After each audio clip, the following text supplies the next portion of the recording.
So, hi, and welcome to Big Brander session about how to understand the analytics part of things. Because when we use social media, we just maybe looking most of the time about how many likes we get, if we maybe gain new followers, but there's way more around this. And in order to succeed in marketing, it's very, very important to make sure we know how to read the numbers. I remember when I started to work in a big corporate and I was trying to understand the numbers. And once I was like seeing what my bosses wanted me to see, then I was learning that how much you can actually learn through that, how much you can learn on what not to do, what to replicate, what's going to give you better results. And through that, to really grow our business, increase awareness for our brand, and of course, through that, grow our social media. So I want to start first by mentioning why it's very important to make sure we're understanding the analytics part of things. Because by understanding those numbers, we can actually learn about, sorry, it stopped recording for a second.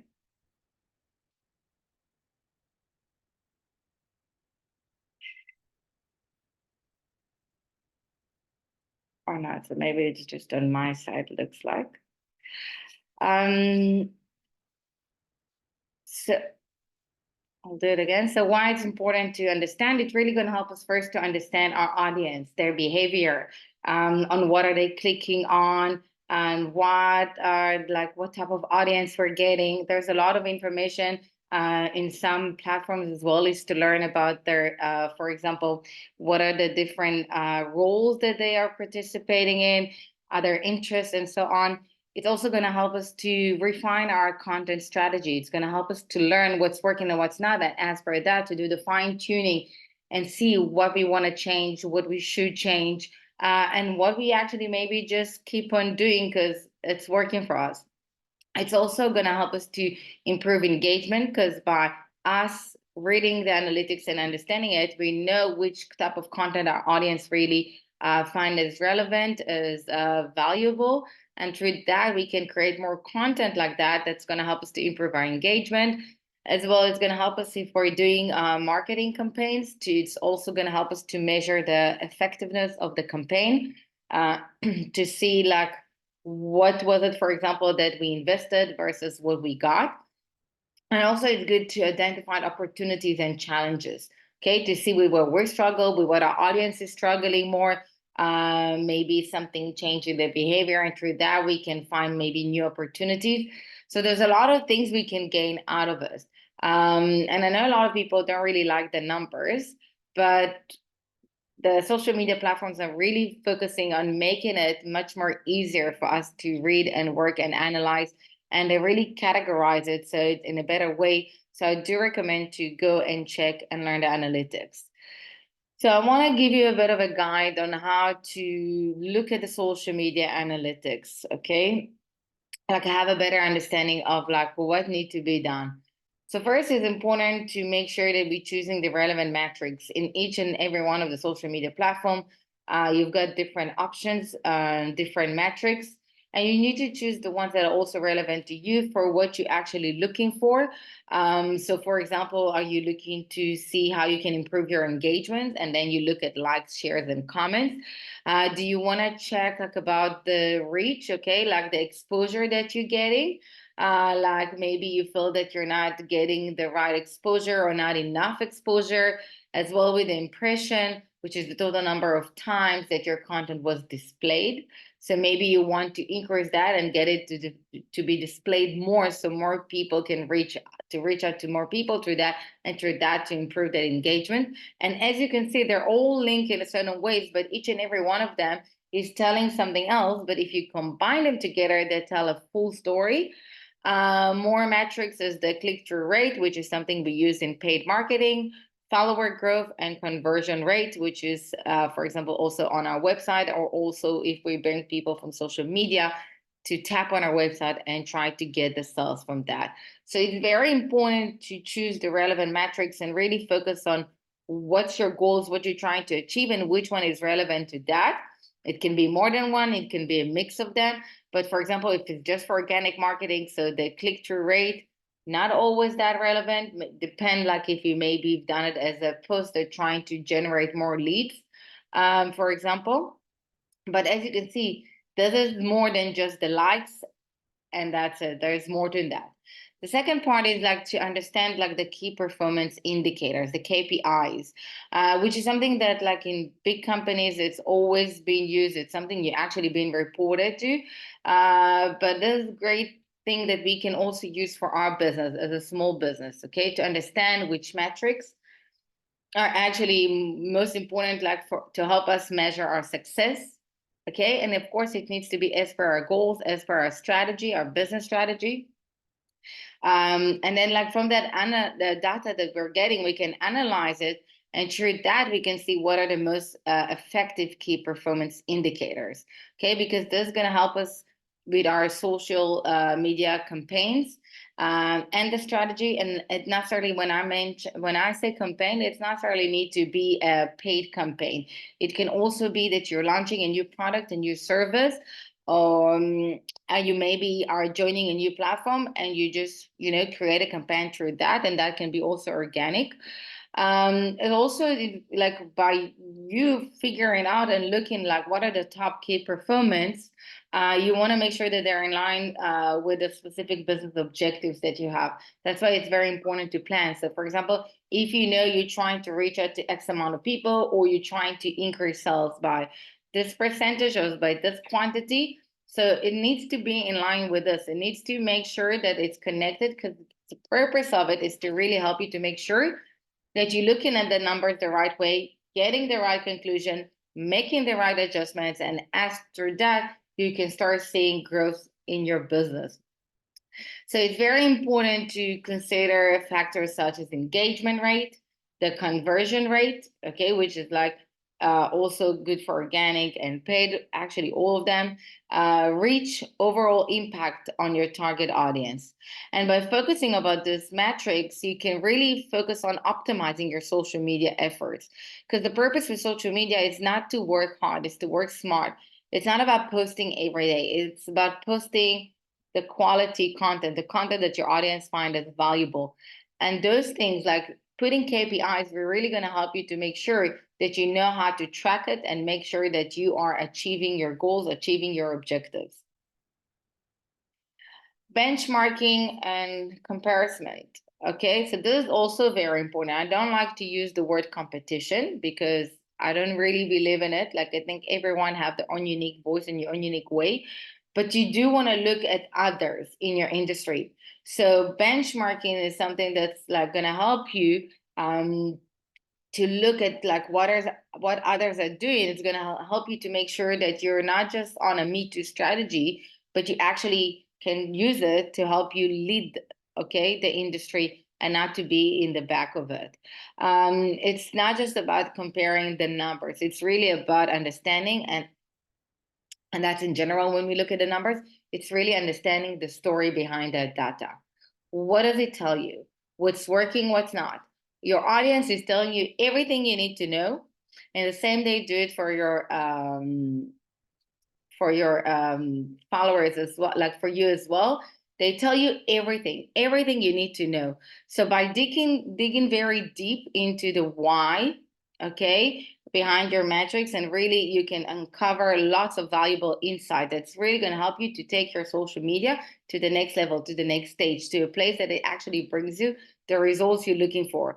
It needs to be something that's going to help you to redefine your social media strategy and make sure that you are either leading the market or you are still maintaining competitive in the market. I want to go over onto like we can interpret the different metrics. So for example, one of the things that we do when we interpret the metrics is we're looking and analyzing the audience demographic.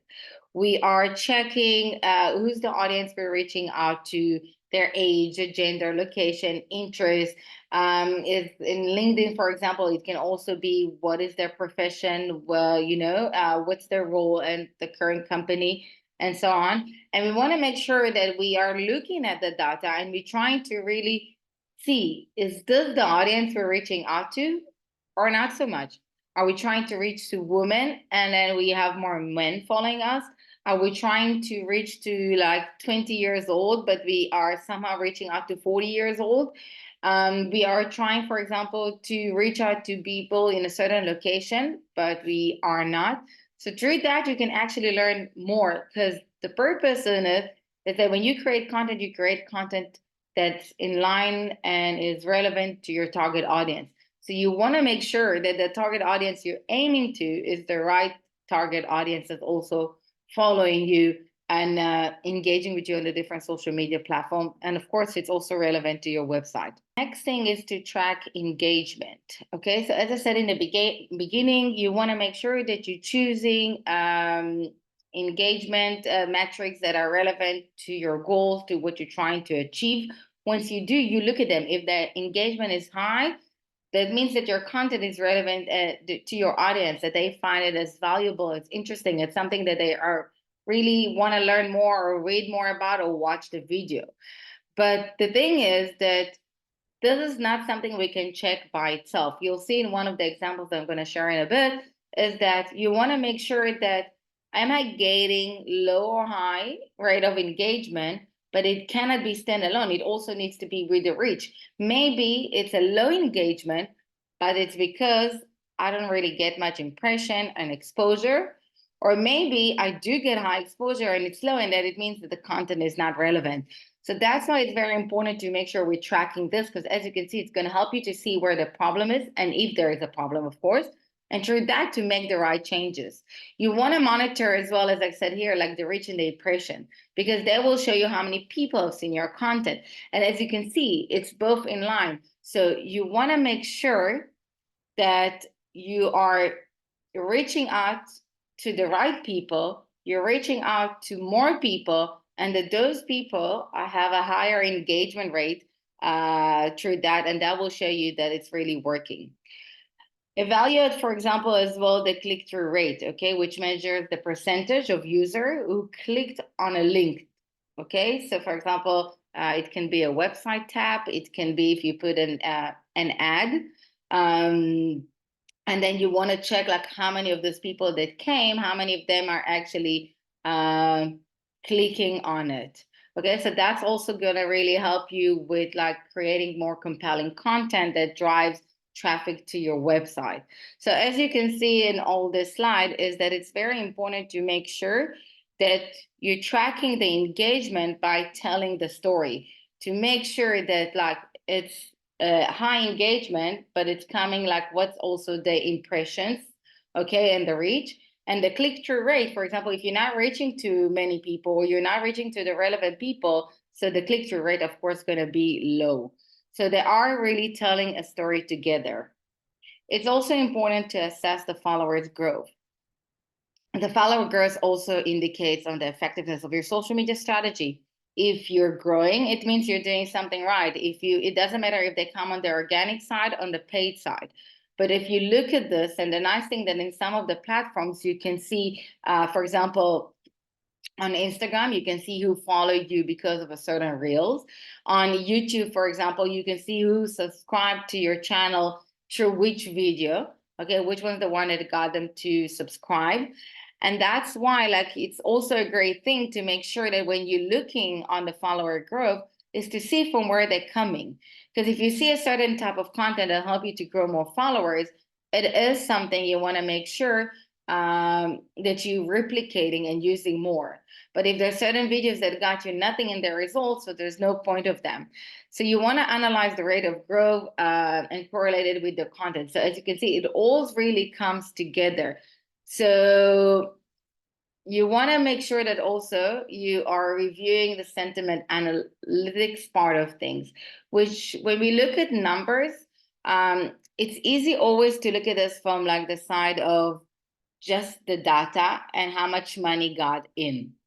Okay, and if I'll go back to the slide that I spoke about the ROI, return of investment, it really showed you that ROI is not just about the financial part.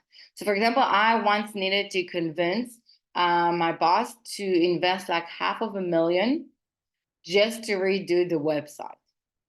But the thing is that I couldn't bring results from this. Okay, there was no money that would have necessarily come in because we were selling our products through distributors in most of the cases. But I knew that by changing this, I looked at other metrics. I look at other things. I look at the sentiment part. I look about the relationship that we're going to build with distributors, how we can maybe generate leads to them, how we actually upgrading ourselves and aligning ourselves with our brand identity with like we're a global company. So we need to do that. I had other reasons to why we should. So that's why when we look at the analytics, it's not just about how many likes, saves, shares, follows we got. It's also about to look about the feedback and the review we're getting for them. Is it positive? Is it negative? What are we getting? We can see it like through like different comments or DM or sales or private messages we're getting. And sometimes I know a lot of people think that like if someone did click any button, so it means they don't really like your content or not following. But that's the opposite. Half of the people that look at your content necessarily going to react, but they will remember you and they will come to you after. I remember when I was even like participating and to get my dog on a Netflix TV series, and I used to get lots of messages after from people that I've never met. I had zero clue about them following me, and they said like, "Oh, I've been following you for so while, and then I saw you on Netflix. How crazy is that?" And that's the thing. So you're getting positive feedback. So look at that, because as I said, your audience will tell you everything you need to know. You just need to learn to listen. And they can come to you in two ways to tell you what they think. One way is the sentiment part, which is like they'll give you the negative or positive feedback or neutral feedback.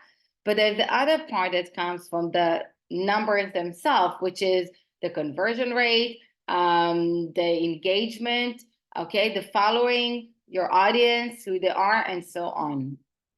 So it's very important to make sure we're leveraging our the data from our social media analytics, okay? Because by us following that, even if it's sometimes on a daily basis, not necessarily on a monthly basis, I do work with certain clients that we do have like a monthly report that we check it. But during the day, even when I do it for myself, every post I create, I check their analytics. I want to see what's working or not. I don't want to create a certain type of content, things like, oh, it's probably went well, then create something similar to that just to find out that it wasn't really working that well as I thought. And instead of investing my time and energy on creating something similar, I could have invested my time and energy in something else that could have brought me better results. Okay. So make sure that you also getting the analytics in line with your strategy and test it out. Okay, test it, like see like maybe the timing. I always play with my timing. Okay, for example, when I started Instagram, my time was 12 o'clock during the day, like 12 p.m. Now it's more like 6 7 p.m. If I look at my TikTok, so either I need to post early in the morning or late at night, nothing in between during the day. So test it, play with this, see what's working, what's not, play with different tactics, see what's better way to connect with your audience and get your message through. Okay, and through all of those insights that you collect, make the right changes. So I want us to analyze certain things together. So you're more than welcome if you want to unmute yourself after, but I'm going to show you examples from different social media platforms, okay? So this is, for example, for Facebook. So if you remember in one of the slides, I spoke about the benchmarking things. So Facebook actually help you with the benchmarking. If you go to the Meta Business, you can see how you doing versus like others as well. So for example, here you can see that the published content here, it's 15, but this is not relevant the number as it is like this, okay? It could have been 10, it could have been 20. This is what's relevant, that it's higher than others, okay? Which means that this account is posting more posts than others in their industry. Is it good? Is it bad? It really depends on the results, okay? And then of course, as I said, like it is a story. But then I will look down here and I look at the Facebook followers, okay? It's similar to others. So I can see that typically the average is 670, okay? It mentions here. Okay, so you look at this and I say, okay, we're average, we're similar to everyone else. So we kind of in a Me Too strategy. Now, if I want to lead the market, I need to see how I'm growing this, but definitely not losing followers. So I'll become less than others. Okay. Then I can see the follows. I can see it's also like the average, it's similar to others, 8 versus 5. So it's even like a bit higher in this too. But content interaction, not that good versus others. Okay, it's lower than others. So does it really help me? And that's when I look at the data. Does it really help me that I'm publishing so much content, but I get low in the content interaction? So clearly there's something here that we're missing. Okay. And that's how I'm going to get even deeper and deeper in the data and see from where the issue is coming. How can I improve the content interaction to be making sure that I'm either similar to others as a start and then becoming higher than others? So that's, for example, Facebook. LinkedIn. Um, LinkedIn have different type of looking at things. So for example, you can see here, and I'm on purpose, I'm showing like good and bad, like, okay, so we can learn from all of them. But visitors, so for example, you can see that it's like 0 page views. The unique visitors, the amount of new people that are coming to check are actually in a decrease. And then I can see on the bottom clicks that it's not that high. Okay. And then of course from here, from that visitors, I want to can check like how was my engagement. So at least to know if I'm reaching out to the right audience or not. But I also want to see what am I missing that I don't get enough exposure. I don't get new people. But I also want to look at this together with the job function. Okay. What are their roles? Are this my audience or not? Are this the type of people I'm reaching out to or not? So this is, for example, one of the things that really helped me to grow my LinkedIn, because when I first used LinkedIn, all of my connections were for my corporate lives, from different companies, different places in the world. And then when I started to have my own business and I was starting to work with LinkedIn, one of the things that helped me to make sure that I'm on track and sure that to see that all the time, for example, when I wrote an article, I always look or like on the business page, I look at the end and I see who are the people. And through that, I actually could have seen the shift that I'm getting from working with people, like having connections that are mostly like into the corporate life to more business owners. Okay. And that's a great thing because it tells you 40 people, 44.4%. You can actually get lots of information. So you just to look and analyze it. I want to also use YouTube, for example. So this is actually, for example, for my channel. And this is, for example, here I'm going to share one of my struggles. If I look on the left side, I can see that most of my views are coming from YouTube search, which is amazing. That's what I wanted. People that Googling, searching on YouTube, and then they're coming across. That's how they're watching my videos because they were searching, which means that if they've searched for this, there's a higher chance that my engagement rate will be better. Okay. So that's why I've been focusing on this, which is amazing.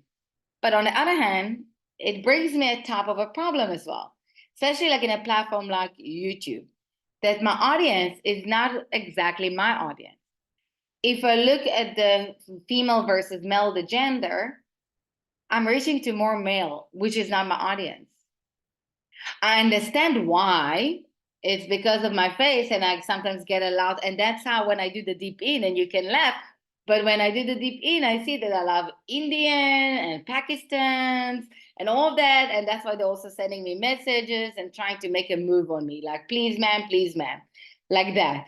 That's why, for example, I've removed my WhatsApp number from all social media platforms. You have no clue. You're laughing, but you have no clue what I received on my phones. And middle of the night, video chats, people call me, they think that I'm actually going to answer. But now I know that this is one of my problems, that I want to change it. So I'm trying to also check it together with the geographic side and see where it's coming and where I can improve it. I see you're still laughing, that's good. You can imagine what's happening. But I also look at the audience, which is not, again, exactly fully my audience, okay? And it goes in line because of certain content. So now I know what I need to improve, because now I'm reaching out to them to YouTube search, which is what I wanted. But now I need to figure out a way to do fine tuning to make sure that I'm increasing. And I must admit that in the last few months, I have been increasing more female versus male, but it's a work. But this is why I want to make sure, and that's why it's very important to look at the analytics.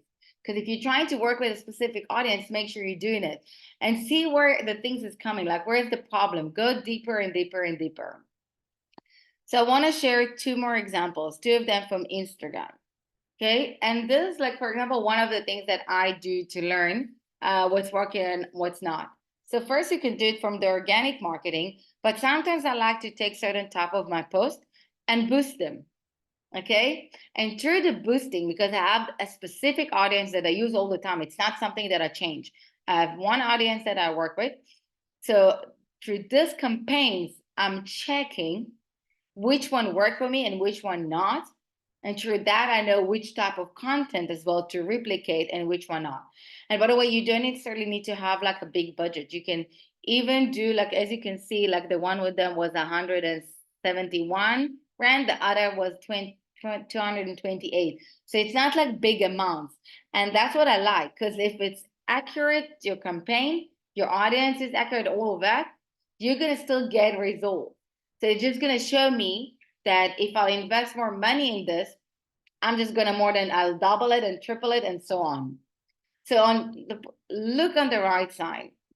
So I've done this campaign and I can see not much of the profile visits, 8 profile visits, 7 profile visits from the ad, only 1 external link, but not from the ad. And they already gained any followers. And it cost me 8.47 rand, which is a lot. Yes, it's not a lot in general, but it's a lot for this campaign. Then I look on the left side and I'll see profile visits, 90, 82 are coming from the campaign. Followers, 12 that came from the campaign. I also had 2 external taps, and I'm not even looking at the data that appear up, but the save, the shares, all of that. Just looking at the goal. And as I said in the beginning, it's important to learn what are the different metrics there is and choose the ones that are in line with a goal.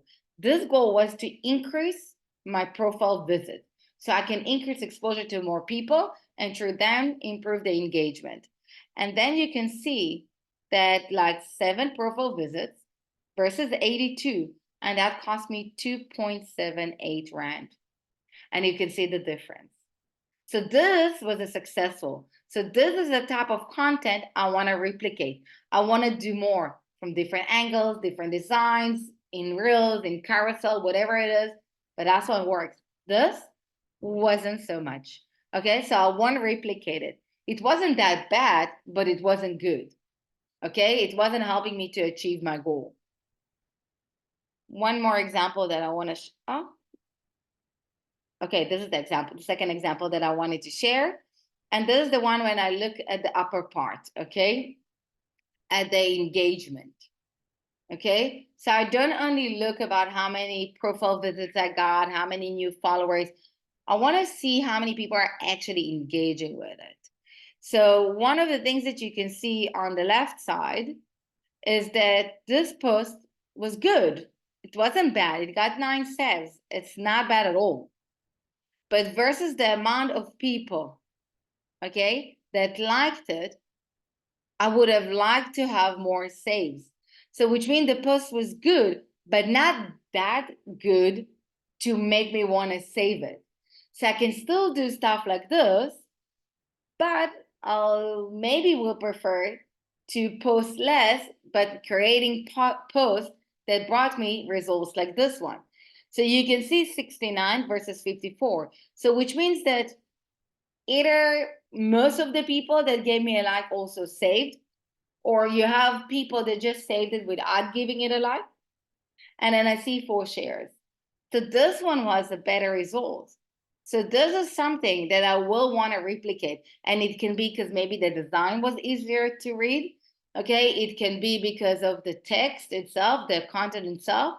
And that's how you keep on testing. And that's how you keep on trialing. And that's why it's very important to really learn And if I'll go on purpose, like to the first slide, that's the reason why it was very important, right? To know like the data. It's going to help you to understand your audience behavior. It's going to help you to refine your content strategy. It's going to help you improve engagement. It's going to help you to make sure that you're measuring the campaign effectiveness and succeeding with this. It's going to help you to identify opportunities and challenges. And that's the thing. That's the important part.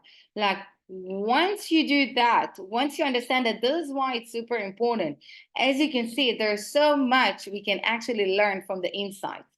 So much. It's just like to get that mindset on how to look and read and really working deeper. I prefer for businesses to spend more time on like reading and analyzing the data versus creating more content that's not necessarily going to give the result. The purpose is to work smart, not to work hard. Okay, so that's the part of it. So if I'll go back to the examples, okay, so you can see it's not about posting more here. Okay, it's not about me posting more. It's about me improving the interaction. If I improve the interaction, there's a better chance for them to buy my product or service. So that's nice to have, but this is more important. So waste and put your time and energy in making sure you're reaching out to the right people, you're improving more clicks, okay? You reaching out to the right audience, you're getting your more impression, you're increasing your exposure. And if you do a paid campaign, it's about spending less per click, okay? That's the conversion rate, okay? You want to pay less in that. And that's okay to stop a campaign. This is, for example, a campaign that I've stopped. I didn't wait it for the full of it, okay? I spent 60 Rand and that's what I paid up until now per, no, it's not worth it. So I've paused it, I've done it, okay? But this one, for example, that brought me good results, I can keep on boosting it and it's gonna keep on helping me grow. But it's not just to grow, it's to grow with the right people. It's people that really put in effort, okay? That saved it and I wanna come to this next, okay?